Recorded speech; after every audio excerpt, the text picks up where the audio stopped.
নমস্কার বন্ধুরা, স্টুডিও একটা 200 ওয়াট অ্যাম্পলিফায়ার এসছে, দেখে নিন।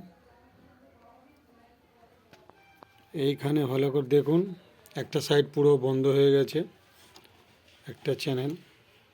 এইখানে ভালো করে একটা সাইড, আর এইখানে একটা সাইড। এই সাইডটা চলছে, এই সাইডটা রেজিস্ট্যান্সটা দেখুন, এই 5 ওয়াট রেজিস্ট্যান্সটা পুরো বাস্ট করে গেছে। এখন মসফেটটাকে চেক করতে হবে, মসফেটও গেছে। আর এর সাথে সাথে এটা হওয়ার কারণ হচ্ছে এই যে স্পিকারটা আছে, এই স্পিকারটার কয়েল পুরো ধরে নিয়েছে। দেখে নিন, কয়েল খেলছে একদম। এই দেখুন, কয়েলের নেই, কয়েল পুরো হয়ে গেছে। এটা আউজা কোম্পানি 100 ওয়াট স্পিকার আছে। তা স্পিকারের জন্যে এটা, তাই এইখানে শর্ট হওয়ার কারণে যাই হোক এখানে দেখাবো কোনটা চেঞ্জ করতে হবে। এখানে 100 ওহমসের যে 2 ওয়াট রেজিস্ট্যান্স আছে, এটাও নষ্ট হয়ে গেছে।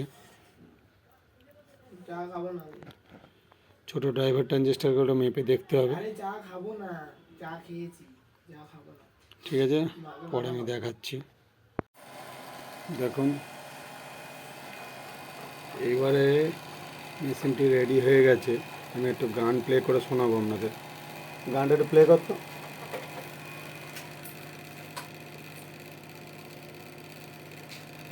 কোন সেকশানে যেমন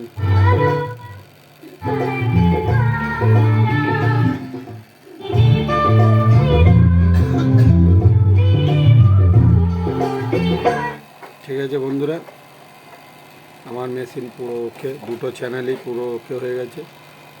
কী সেকশানে প্রবলেম হচ্ছে দেখে দিচ্ছি, একটু দেখাতে অসুবিধা হচ্ছে। এখানে 5200, এই বোর্ডে দুটো, একটা 1943 হয় আর একটা 5200, কিন্তু কোম্পানি থেকে এটা যেহেতু বানিয়েছে, দুটোই 5200 দেওয়া আছে। একটা 5200 আর ভিতরে একটা 5200 আছে। আর দুখানা রেজিস্ট্যান্স চেঞ্জ হয়েছে, একটা 100 ওহমসের রেজিস্ট্যান্স চেঞ্জ করতে হয়েছে। দেখানোর চেষ্টা করছি, ফিটিং করা হয়ে গেছে। আর এখানে BC 500 48 ট্রানজিস্টার আছে, এই ট্রানজিস্টারটাও চেঞ্জ করা হয়েছে। আর তেমন কিছু হয়নি।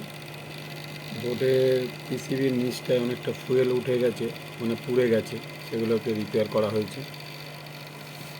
মোটামুটি আমাদের সব ঠিকই আছে।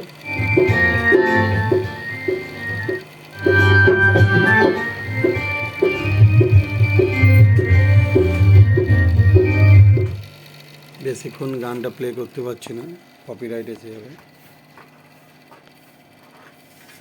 ঠিক আছে বন্ধুরা, আজ এই পর্যন্ত, আবার নেক্সট ভিডিওতে দেখা হবে।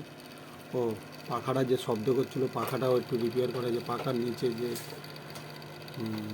একটা বুশ টাইপ থাকে, সেখানে একটু গ্রিস দেওয়া হয়েছে। আগে প্রচণ্ড শব্দ হচ্ছিল, ওটাও ঠিক করা হয়ে গেছে।